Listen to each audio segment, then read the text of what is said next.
योगी सरकार का उत्तर प्रदेश के शिक्षित बेरोजगार युवकों के लिए एक बड़ा ऐलान, सबको मिलेगा रोजगार। शुरू करते हैं इस वीडियो को। जैसा कि मैंने आपको बताया, मुख्यमंत्री युवा स्वरोजगार योजना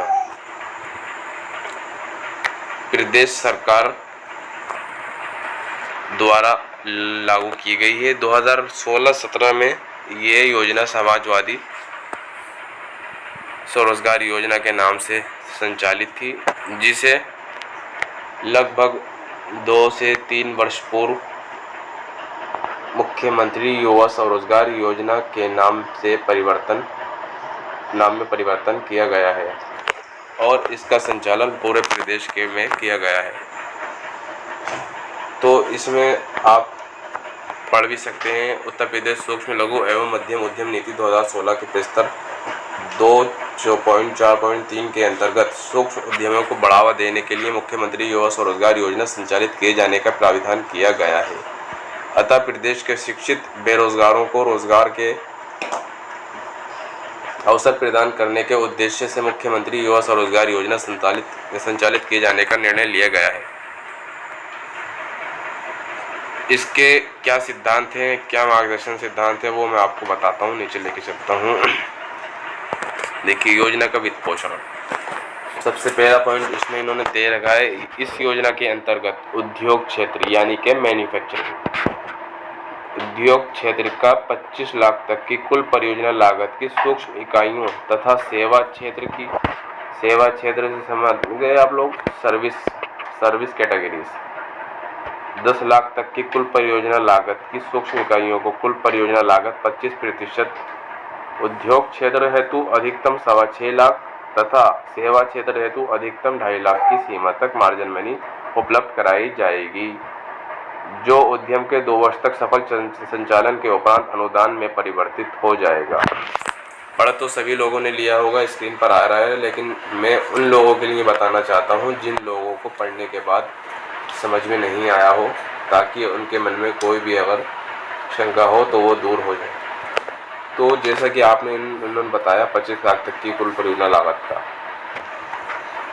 मैंने आपको पहले ही बताया 25 लाख तक की सीमा है इस योजना के अंतर्गत। लेकिन मैन्युफैक्चरिंग यूनिट के लिए अगर आप सेवा क्षेत्र में काम करना चाहते हैं तो उसमें जो अधिकतम सीमा है वो 10 लाख है, मैन्युफैक्चरिंग के लिए 25 लाख है, जिसमें 25% छूट दी जाएगी।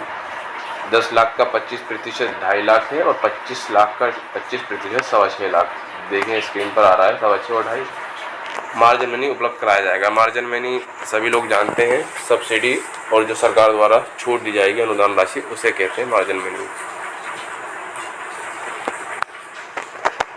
और 2 वर्ष तक सफल संचालन के उपरांत अनुदान में परिवर्तन हो जाएगा। ये जो 2 वर्ष का दिखा रहे हैं, यानी कि आपको 2 साल तक अपना कार्य सही तरह से पूरा चलाना है, अपना खाता अच्छा से सही चलाना है और अपनी इकाई बढ़िया से चलानी है, ताकि 2 वर्ष के बाद ये सब्सिडी जो आपके बैंक अकाउंट में भेजी जाती है वो आपको प्राप्त हो सके। मिल तो ये तभी जाएगी जब बैंक से आपकी फाइल वगैरह बैंक जाएगी और बैंक से सैंक्शन वितरण, जैसे ही आपको लोन मिल जाएगा, लोन का अमाउंट मिल जाएगा, उसके कुछ समय बाद ही ये सब्सिडी आपके पास पहुंच जाती है। दूसरी बात मैं बता दूं आपको, इस दूसरा पॉइंट पढ़ लेते हैं। योजना अंतर्गत सामान्य श्रेणी के लाभार्थियों द्वारा परियोजना लागत 10% अपने अंशदान के स्वरूप में जमा करना होगा।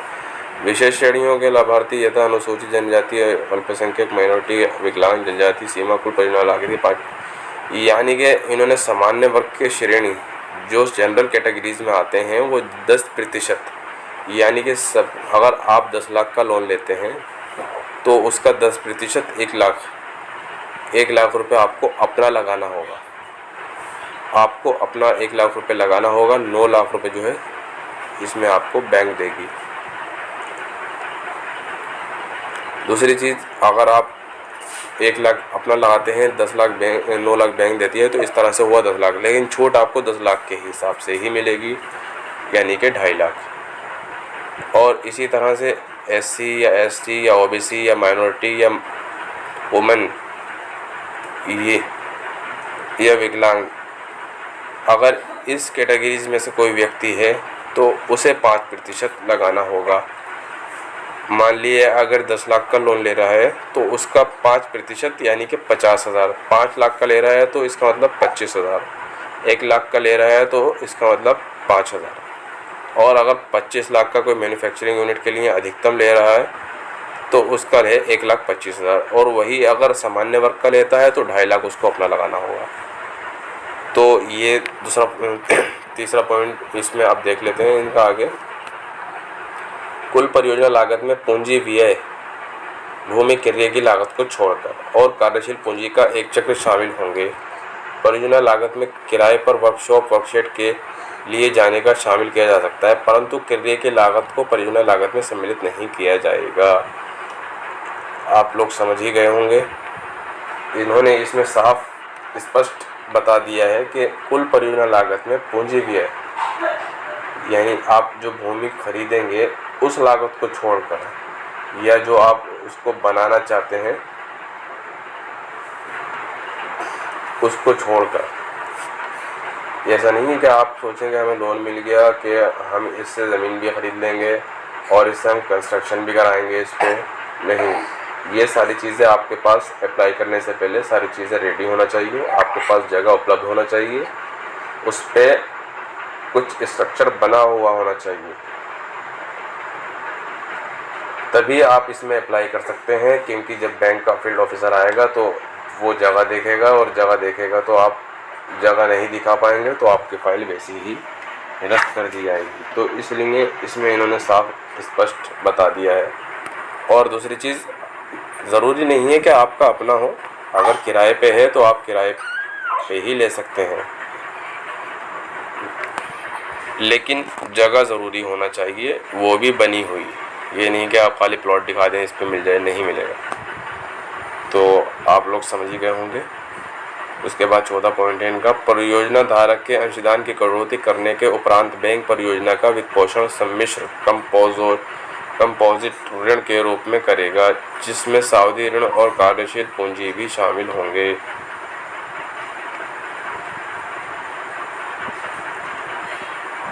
इन्होंने बताया जो आप अंशदान लगाएंगे, परियोजना धारक के अंशदान की कटौती करने के उपरांत बैंक परियोजना का वित्तपोषण सम्मिश्र कंपोजिट ऋण के रूप में करेगा,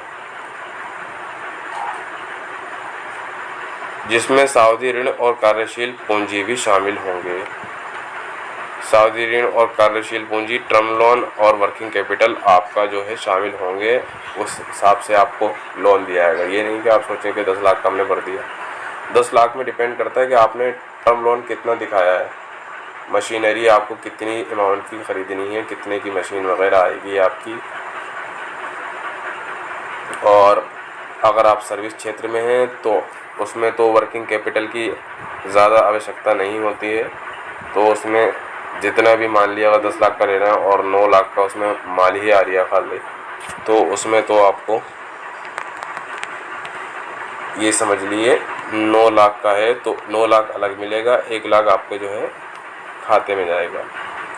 ऐसे ही अगर आप मैन्युफैक्चरिंग यूनिट में है और मान ली सपोज डेट अगर आप 25 लाख का लोन लेते हैं, 10 लाख की मशीनरी है आपकी या 15 लाख की मशीनरी है, तो 15 लाख का ही आपको जो है टर्म लोन आपका डीडी या नेफ्ट जो भी बैंक सुटेबल करेगा वो आपके माध्यम से बैंक आपको पहली किस्त देगा, दूसरी किस्त आपके खाते में जाएगी। मान लीजिए 25 का है, 15 आपको उन्होंने डीडी या नेफ्ट कर दिया। दूसरी चीज़, जहाँ से आप कोटेशन देंगे उसी के अकाउंट में करेंगे। आप सोचें कि आपके अकाउंट में नहीं।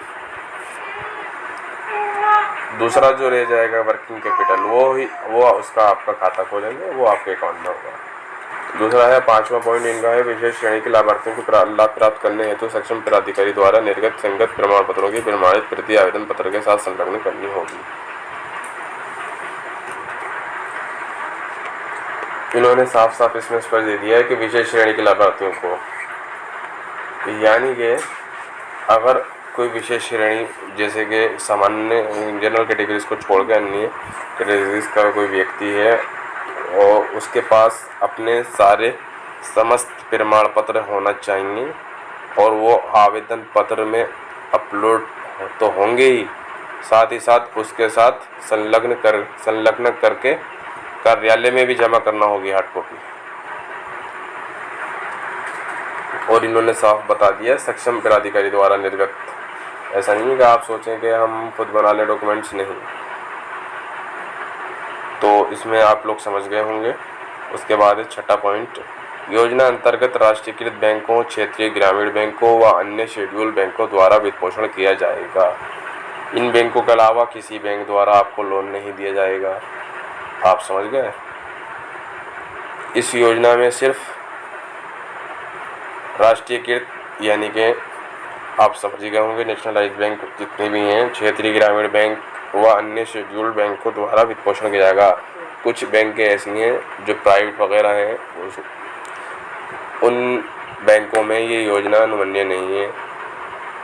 वो अगर आप सोचें कि हम किसी प्राइवेट बैंक में अप्लाई कर दें बैंक के लिए, तो आप कर तो सकते हैं, लेकिन आपका आवेदन निरस्त हो जाएगा। क्यों?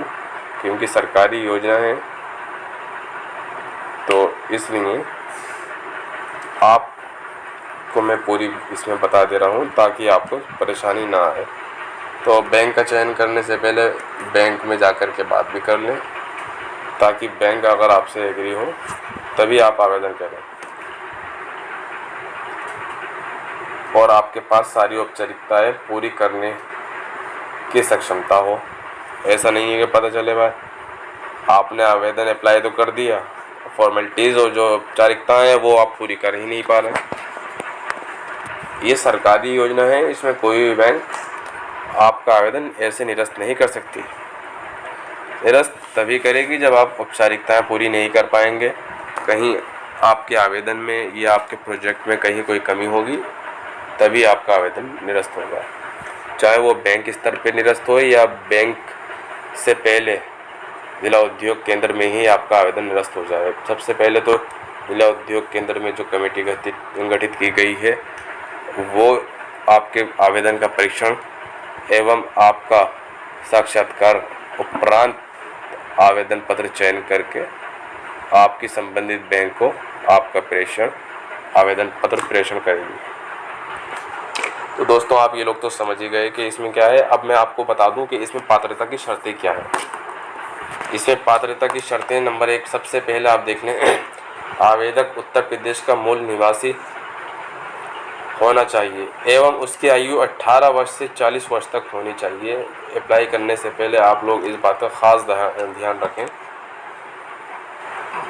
ये सिर्फ योजना जो है उत्तर प्रदेश के निवासियों के लिए है, जो उत्तर प्रदेश के रहने वाले हैं।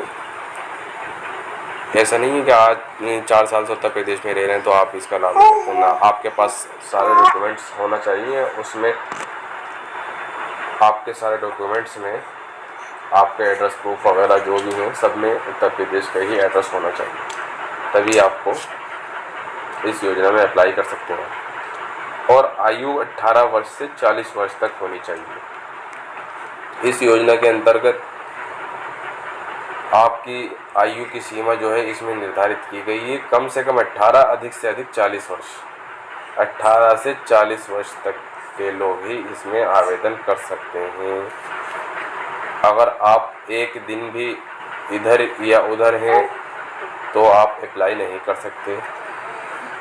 दूसरी बात, इससे मैं सबसे पहली और ज़रूरी बात यह है कि आपकी शैक्षिक देखें, दूसरा पॉइंट है न्यूनतम शैक्षिक योग्यता हाई स्कूल अथवा समकक्ष उत्तीर्ण होना चाहिए।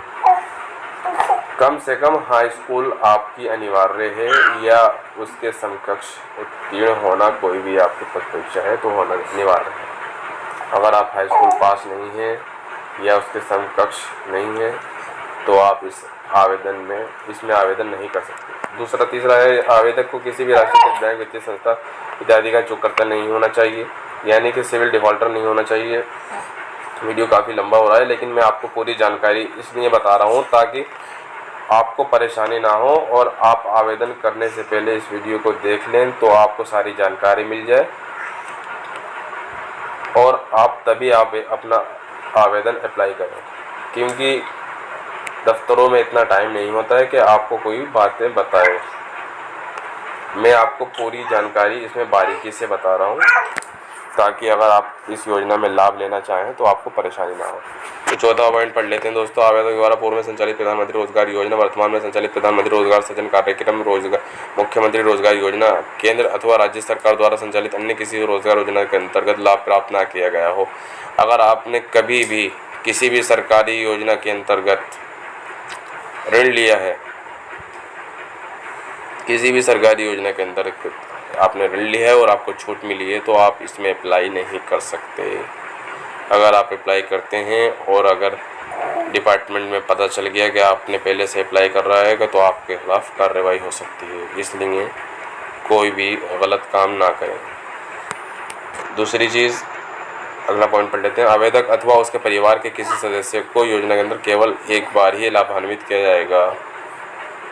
इसमें आवेदक या उसके परिवार के किसी एक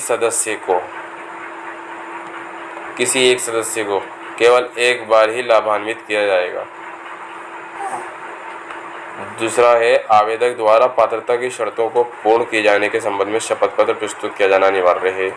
यानी कि इसमें आपका एफिडेविट भी लगेगा, हलफनामा लगेगा, नोटरी प्रमाणित होगा और वो इसमें लगेगा।